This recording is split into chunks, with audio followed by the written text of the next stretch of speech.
Yes, karibu. Hii ni video nyingine ambayo leo tutaenda kudiscuss namna gani unaweza ukaanza kuuza kwa namna ya kutenganisha mauzo, kwa maana ya kwamba unakuwa na mfamasia na yeye atatengeneza oda na kisha ile oda ataituma kwa keshia ambaye ni mtu wa kupokea malipo. Kwa hiyo keshia atapokea malipo kutoka kwa mteja, then mteja akishamaliza kufanya malipo, yule mteja atarudi kwa mfamasia kwa ajili ya kupewa dawa zake au kuwa dispensed na zile dawa zake. Kwa hiyo kama duka lako lina operate kwa namna hiyo, hii ndio namna sahihi ya kuweza kutumia mfumo wetu wa Pharmacy HQ.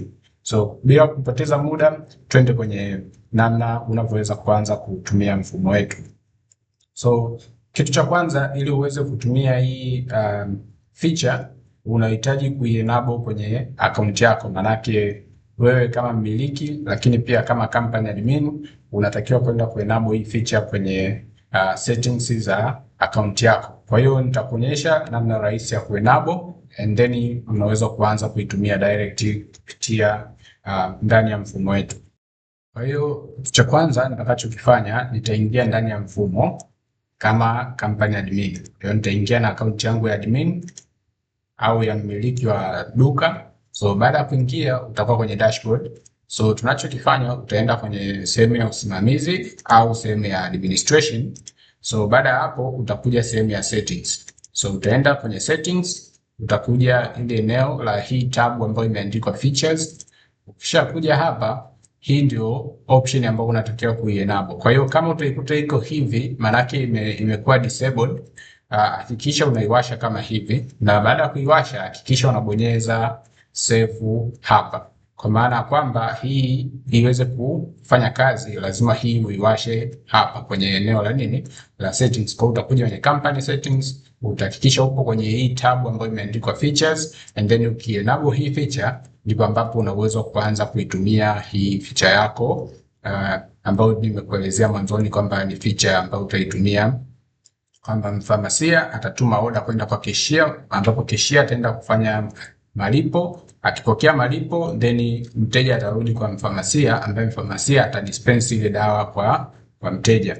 Kwa hiyo bila kupoteza muda, ili uweze kuitumia hii feature unahitaji kuwa na role mbili kwenye account yako. Ukija hapa sehemu ya administration, tuna sehemu ya staff, lakini pia tuna sehemu ya roles and permission. Ukiwa hapa kuna roles hizi 4 ambazo tayari tumeshakutengenezea by default, ambazo wewe hutakuwa hata na haja ya kuzibadilisha. Kwamba tuna role ya cashier, company admin ambayo ndio ya mmiliki, cashier tayari yupo. Tuna role ya manager, lakini pia tuna role ya pharmacist. Kwa hiyo utakachokifanya wewe, utaenda kuassign hizi role kwa wafanyakazi wako. Kwa hiyo uta make sure kwenye list ya wafanyakazi wako hapa unachukua account moja na make sure kama una, kwa hiyo kama una matawi zaidi ya moja, hakikisha kwamba watumiaji unaowaweka wawe kwenye same branch, manake wawe kwenye duka moja. Manake kwa mfano kama hapa nina pharmacist ambaye anapatikana tawi kuu ambalo liko Msasani, lakini pia nina cashier ambaye pia naye yuko tawi kuu.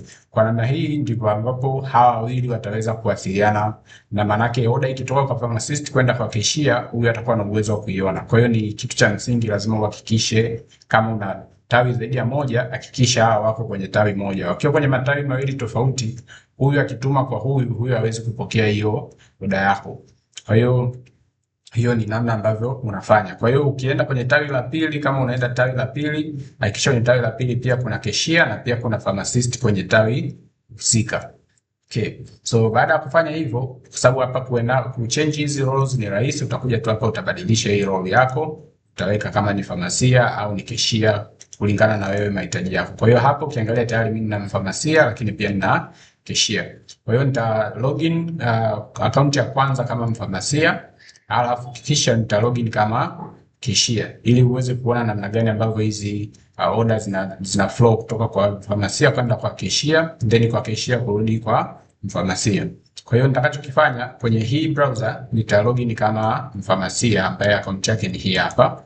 So nita log out hapa, kisha nitakuja hapa ingia, nitaweka password yangu. Okay, so tayari nimelogin kama mfamasia ambaye anaitwa John Kilonzo. So baada ya hapo ukija kwenye sehemu ya uza utaona sasa hivi kuna kitu kipya hapa kinaonekana upande huu wa kulia. So nitapunguza ukubwa wa hii ili uweze kuona vizuri. So utaona hapa kuna hii sehemu ambayo imeandikwa vikapu vyangu, lakini pia kuna sehemu ambayo imeandikwa peleka kapu kwa mwaziri. Peleka kwa mwaziri maana yake tunaisend kwenda kwa cashier. So utaona hapa ni send cut to cashier. And here utaona my cuts. So tutakachokifanya utofauti unaokuwa ni kwamba badala ya kutumia hii sehemu ya pay, sasa hivi tutakuwa tunatumia sehemu ya send cut to cashier. Kwa hiyo kwa mfano nikichagua dawa zangu ambazo nataka kumuuzia mteja wangu, labda hizi mbili, and then badala ya kuzilipisha mimi mwenyewe hapa, maana kama kuna cashier nitatumia button hii hapa. Kama hayupo ndio utatumia hii hapa. Kwa hiyo kwa namna zote utaweza kuuza, lakini hii njia inakusaidia kama unatuma hii cut kwenda kwa cashier ambaye ni separate na mfamasia. So baada ya hapo unatakiwa kutuma hii cut yako, lakini before that nataka ni login kwenye account nyingine kama mtu wa cashier ili tuweze kuona namna gani ambavyo hizi zina flow, kwa sababu pia kuna notification ambayo atakuwa anaipokea mtu wa cashier ili kujua kwamba kuna order mpya ambayo imekuja na natakiwa kuifanyia kazi. Kwa hiyo ngoja ni login hapa na account nyingine. Okay, kwa hiyo hii nita login na account ya cashier. So nita zoom kidogo ili uweze kuona. So hapa nitaingia na account ya cashier.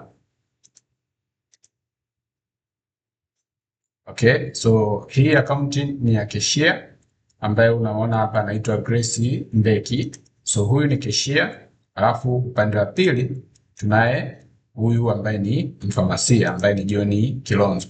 So baada hapo hizi order nataka nizitume kwenda kwa cashier. So cashier ataenda upande wa kuuza, lakini yeye atakuwa hachagui hizi dawa, maana yake atakuwa chagui hizi dawa kuziingiza hapa, unless kama kuna uhitaji wa kufanya hivyo. Lakini kwa sasa hivi utaona hapa ambacho kitatokea nikirudi upande wa pharmacia.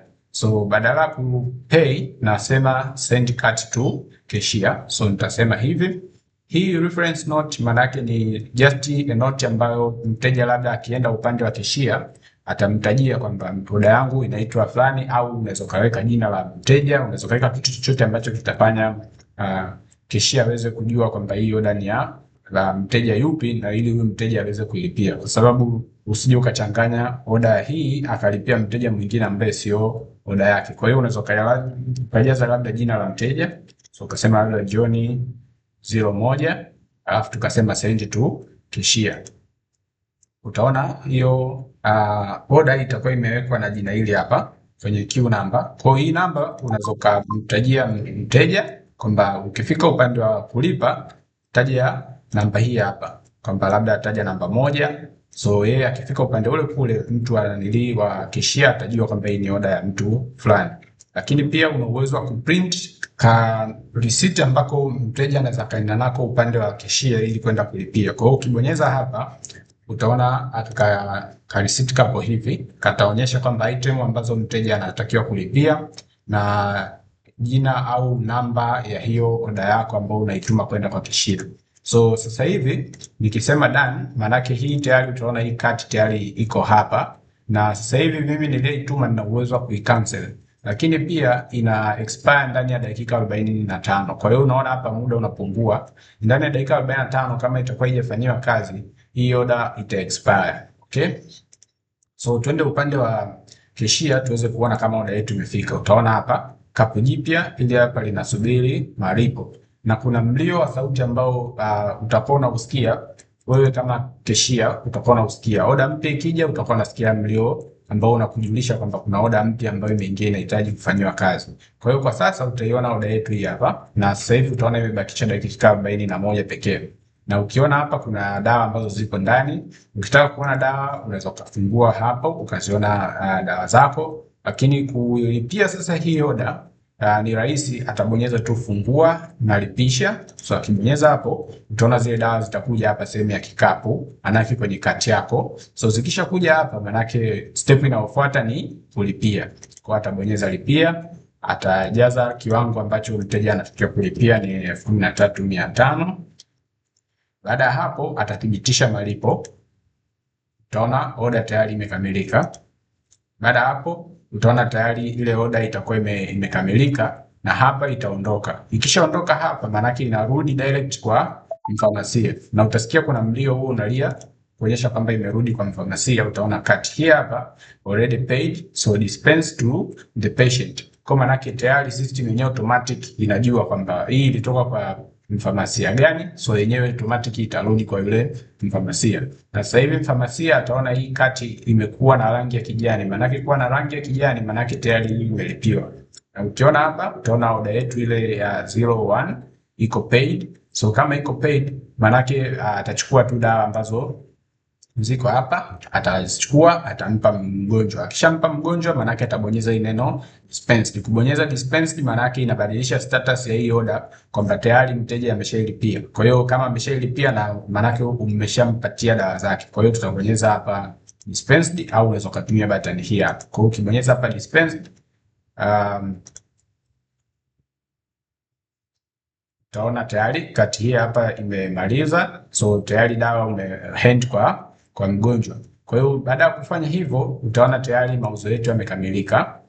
Na sasa hivi mauzo utayaona ukija kwa mfano upande wa mauzo hapa utaona mauzo yetu haya hapa tuliyofanya. Tumeuza kiasi cha shilingi 13,500 na utaona hapa tayari tumeuza dawa hii na hii. Kwa hiyo manake bidhaa zetu zimeuzika vizuri.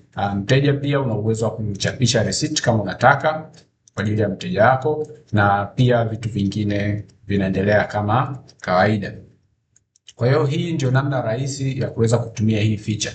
Kwa hiyo kitu cha msingi cha kujua, lazima uwe na account mbili zenye roles mbili zifuatazo. Role ya kwanza lazima iwe pharmacist ambaye atakuwa ndio mfamasia wako, lakini role namba 2 inatakiwa kuwa cashier. So cashier ndio mtu wa pili ambaye atakuwa yeye anaenda kupokea malipo kutoka kwa mteja, lakini mfamasia kazi yake ni kutengeneza order na kutuma kwa mfamasia. Mfamasia kisha kupokea malipo atairudisha kwake, then mfamasia atadispense dawa kwa mteja wako, na kisha hiyo situation inakuwa imeisha kwa namna hiyo. Kwa hiyo ni rahisi namna hiyo. Kama una swali, kama una kitu chochote unataka kuuliza, au kuna kitu unahisi hakijakaa sawa, tafadhali tujulishe kwa kupitia group letu la WhatsApp au kwa kutucheki kwenye namba yetu ya WhatsApp au normal call unaweza kutupigia. Namba zetu ziko ndani ya mfumo. Ukiingia hapa kuna sehemu ya mawasiliano hapa, so unaweza kubonyeza wasiliana nasi, utabonyeza hapa ambapo hii ni kupiga normal call, hapa ni WhatsApp. Ukibonyeza hapa tu yenyewe automatic itafungua WhatsApp yako na utaweza kuchati na sisi. Lakini pia unaweza kututumia email au unaweza kutucheki kwa Instagram page yetu ambayo ni hii hapa. Lakini pia kuna namna hii hapa ya kuandaa ticket ambao unaweza kutuma ticket yako na sisi tukaiona. Na kwenye ticket uzuri wake unaweza ukaweka maelezo yako, lakini pia ukaattach picha kama kuna kitu unakiona. Unaweza kupiga screenshot then ukaattach picha yako hapa. Ukisha attach manake sisi tutaiona na tutafanyia kazi hicho kitu chako kwa urahisi zaidi. Kwa hiyo utaweka kipaumbele chako hapa. Kama ni cha haraka sana utaweka hapa, na kisha manake sisi tutaifanyia kazi ndani ya muda mfupi.